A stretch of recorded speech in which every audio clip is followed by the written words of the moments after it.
Well, as many school districts are announcing they will open for in-person learning in the fall, there are a lot of concerns about how students are going to stay healthy. But as we wonder what's next with all this, CBS 4's Mackenzie O'Keefe shows us Children's Hospital Colorado is working with schools across the state to create safety guidelines.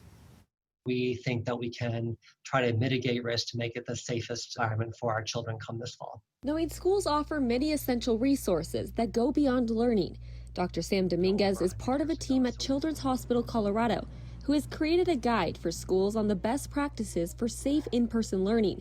The guide starts with reducing risk of COVID-19 through hand washing and social distancing. I don't think schools need to adhere to any sort of strict guidelines in terms of numbers, but they really need to come up with a strategy that can allow them to have an educational environment where kids can not be so close together. Through many school town halls, they've talked with educators across the state about creative social distancing options, like pod learning, placing students in specific groups they'll work with every day. If one person gets sick, they're really only affecting their own little pod. They're not affecting the whole school. Wearing masks in the classroom is recommended. Accumulating data that face coverings really do make a huge difference. But Dr. Dominguez says age plays a large factor in the success.